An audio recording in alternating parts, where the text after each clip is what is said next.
Hello friends, welcome back to my channel চেখে দেখো।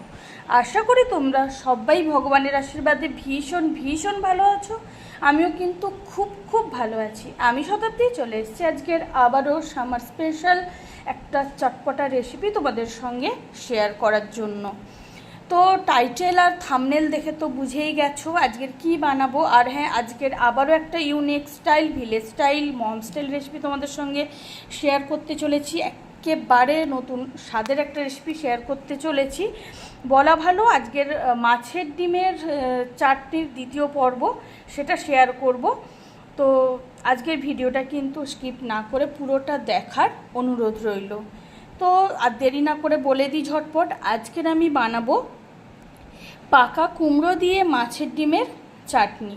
তো পাকা কুমড়ো দিয়ে মাছের ডিমের চাটনি বানানোর জন্য আমি এখানে মাছের ডিম নিয়েছি। মাছের ডিমটাকে খুব ভালো করে স্ম্যাশ করে নিয়েছি। তার মধ্যে মাছের ডিমের মধ্যে যে দলা পাকানো অংশগুলো থাকে সেগুলোকে পরিষ্কার করে ফেলে দিয়েছি। নিয়েছি পাকা মিষ্টি কুমড়ো। পাকা মিষ্টি কুমড়োগুলোকে এইভাবে ছোট্ট ছোট্ট করে কেটে নিয়েছি। নিয়েছি আম, কাঁচা আম। কাঁচা আমগুলোকেও দেখতে পাচ্ছ খুব বেশি বড় নয়, বরং ছোট ছোট টুকরো করে নিয়েছি। লাগছে চিনি। এখানে নিয়েছি শুকনো লঙ্কা, পাঁচফোড়ন, তেজপাতা। এগুলো অবশ্যই ফোড়নের জন্য, আর স্পেশালি এই চাটনিটার জন্য পাঁচফোড়নটা বেস্ট। এখানে কিন্তু সর্ষে ফোড়নের পরিবর্তে পাঁচফোড়নটা দিতে হবে। নিয়েছি লবণ আর নিয়েছি হলুদের গুঁড়ো। তো সবার প্রথমে আমি মাছের ডিমের মধ্যে দিয়ে দেব পরিমাণ মতো লবণ, হলুদ আর কাঁচা সর্ষের তেল। দিয়ে দিলাম লবণ, যেরকম আমরা মাছের মধ্যে বা মাছের ডিমের মধ্যে যেভাবে দিয়ে রাখি। দিয়ে দিলাম হলুদের গুঁড়ো আর দিয়ে দেব কাঁচা সর্ষের তেল। এখন খুব ভালো করে মাছের ডিমটাকে মাখিয়ে নেব সব কিছুর সঙ্গে। তো সর্ষের তেলটা কিন্তু এখন বেশ ভালো মতো গরম হয়ে গেছে। এখন আমি প্রথমে দিয়ে দেব শুকনো লঙ্কা ফোড়ন। শুকনো লঙ্কাটাকে কিন্তু কালো করে প্রথমে ভেজে নিতে হবে। শুকনো লঙ্কাটা কালো করে ভেজে নিয়েছি। এখন দিয়ে দেব পাঁচফোড়ন আর তেজপাতা। এখন পাঁচফোড়নটাকেও হালকা করে ভেজে নেব। তো পাঁচফোড়নটা কিন্তু হালকা ভাজা হয়ে গেছে। এখন ছোট ছোট করে কেটে রাখা কাঁচা আমগুলোকে দিয়ে দিচ্ছি তেলের মধ্যে।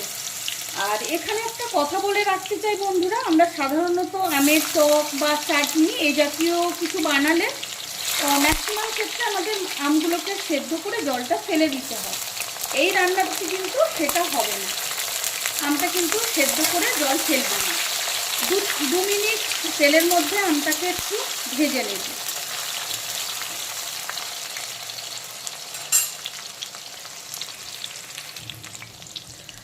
তো এখন কিন্তু 2 মিনিট হয়ে গেছে, আমগুলোকে তেলের মধ্যে ভেজে নিয়েছি।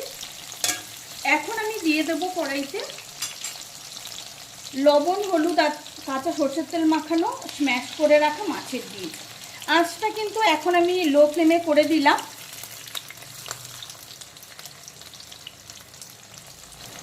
এখন বেশ কিছুক্ষণ মাছের ডিমটাকে আমের সঙ্গে ভালো করে তেলের মধ্যে এইভাবে কষিয়ে নেব। হালকা করে ভাজা ভাজা করে নেব।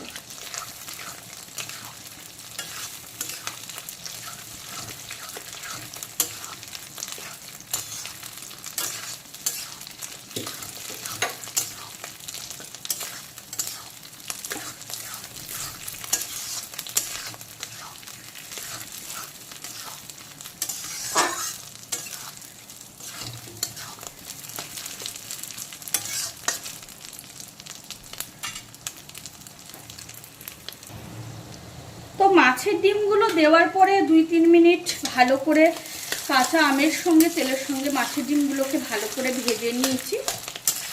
আর এতে কিন্তু আমের সঙ্গে খুব সুন্দর একটা মাছের ডিমের স্মেল বেরোচ্ছে অলরেডি। এখন দিয়ে দেব স্বাদ মতো লবণ। মাছের ডিমে কিন্তু লবণ দেওয়া আছে, সেটা মাথায় রেখেই কিন্তু দিতে হবে। আর দিয়ে দিচ্ছি হলুদের গুঁড়ো।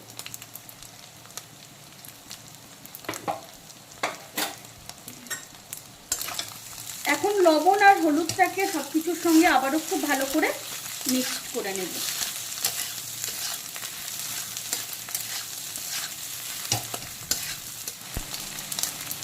লবণ আর হলুদ দেওয়ার পরে আবারও খুব ভালো করে সব কিছু মিক্স করে নিয়েছি।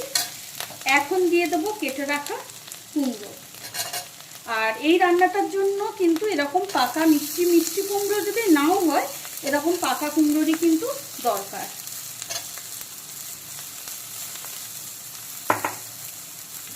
এখন কুমড়োর সাথে মাছের ডিম, কাঁচা আম এগুলো সব আবারও খুব ভালো করে সব কিছু মিক্সড করে নেব।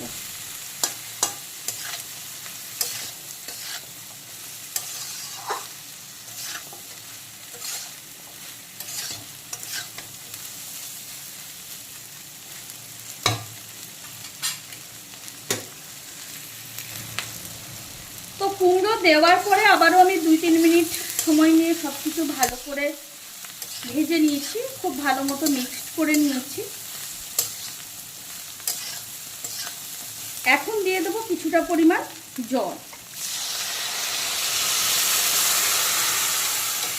জলের পরিমাণটা কিন্তু একটু বেশি রাখতে হবে, যদিও চাটনি বানাচ্ছি, কিন্তু কুমড়ো বা আম, স্পেশালি আমটা সেদ্ধ হওয়ার জন্য কিন্তু, আর মাছের ডিমগুলোও যাতে খুব ভালো মতো সেদ্ধ হয়, সে কারণে কিন্তু জলটা বুঝে শুনে দিতে হবে। তো দেখতেই পাচ্ছ বন্ধুরা, এখন কিন্তু চাটনি এখনো যদিও হয়নি, যেহেতু চিনি দেওয়া হয়নি, তো এখন যেহেতু সব কিছু খুব ভালো মতো টকবক করে ফুটতে শুরু করেছে, তো এখন আমি এর মধ্যে দিয়ে দেবো কিছুটা কাঁচা সর্ষের তেল।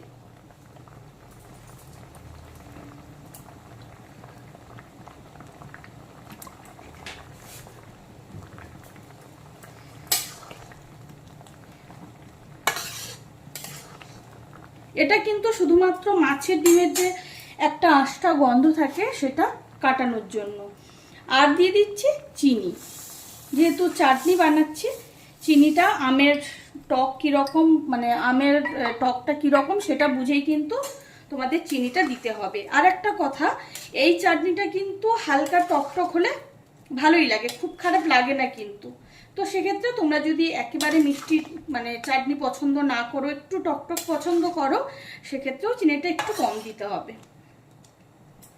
এখন বেশ কিছুক্ষণ আম, কুমড়ো এগুলো খুব ভালো মতো সেদ্ধ হওয়া পর্যন্ত আমি বাকি রান্নাটা করে নেব। তো বন্ধুরা, এখন কিন্তু প্রায় 8-10 মিনিট সময় নিয়ে ফুল আছে আমি চাটনিটা রান্না করে নিলাম চিনি দেওয়ার পরে। এখন কিন্তু কুমড়ো, কাঁচা আম সব কিছুই খুব ভালো মতো সেদ্ধ হয়ে গেছে। আর এখন মাছের ডিমের চাটনির একটা অপূর্ব স্মেল ছাড়তে শুরু করেছে। আর দেখতেই পাচ্ছ, এই পর্যায়ে কিন্তু নামিয়ে নিতে হবে। এটা কিন্তু মাছের ডিম যেহেতু রয়েছে, আস্তে আস্তে কিন্তু ঠান্ডা হতে হতে, আর যেহেতু চাটনি বানাচ্ছি, এটা কিন্তু আরও জমে যাবে, তো একটু লিকুইড কিন্তু রাখতেই হবে। আর এটা কিন্তু আরও পাতলাও করা যায়, সেটা তোমাদের পছন্দ মতো। আমি একটু এরকম রাখলাম গ্রেভিটা। আর আমার আজকে রান্নাটা কিন্তু একেবারে কমপ্লিট। পাকা মিষ্টি কুমড়ো দিয়ে মাছের ডিমের চাটনি একেবারে রেডি। আঁচটা আমি এখন বন্ধ করে দিলাম। এখন একটা সার্ভিং বলে ঢেলে ঠান্ডা করে ভাতের শেষ পাতে ঠান্ডা ঠান্ডা মাছের ডিমের চাটনি সার্ভ করে দেব। তাহলে বন্ধুরা, তোমাদের সঙ্গে মাছের ডিমের চাটনি দ্বিতীয় পর্বটা আজকের শেয়ার করে নিলাম। আর খেতে জাস্ট অনবদ্য হয়। এটা অবশ্যই একটা গ্রামের রেসিপি। তো মানে আগে হতো, যখন মানে আমার ছোটোবেলার কথা যদি বলি তোমাদেরকে, তখন আমাদের গ্রামের দিকে যে কোনো অনুষ্ঠানে গরমকালে যে কোনো অনুষ্ঠানে কিন্তু এরকম একটা চাটনি বানানো হতো। তো আজকে আমি সেই রেসিপিটাই তোমাদের সঙ্গে শেয়ার করে নিলাম। আর তোমরাও এইভাবে পাকা কুমড়ো দিয়ে, কাঁচা আম দিয়ে মাছের ডিমের চাটনি অবশ্যই ট্রাই করো। আর আমার আজকের রেসিপি তোমাদের কেমন লাগলো সেটা কিন্তু কমেন্ট করে জানাতে একেবারেই ভুলো না। আমার আজকের রেসিপি যদি তোমাদের ভালো লেগে থাকে, তাহলে অবশ্যই লাইক, কমেন্ট, শেয়ার করো। চ্যানেলটিকে সাবস্ক্রাইব করে দিও আরও অনেক ভালো ইউনিক স্টাইল রেসিপি পেতে। পাশে থাকা বেল আইকনটি অবশ্যই প্রেস করে দেবে, তাতে করে আমি যখনই কোনো নতুন রান্নার ভিডিও আপলোড করব, সবার প্রথম তোমরা নোটিফিকেশান পাও। মাছের ডিমের আবারও কোনো নতুন স্বাদের নতুন রেসিপি নিশ্চয়ই খুব তাড়াতাড়ি তোমাদের সঙ্গে শেয়ার করে নেব। ভালো থেকো, সুস্থ থেকো। আজকের মতো বিদায়।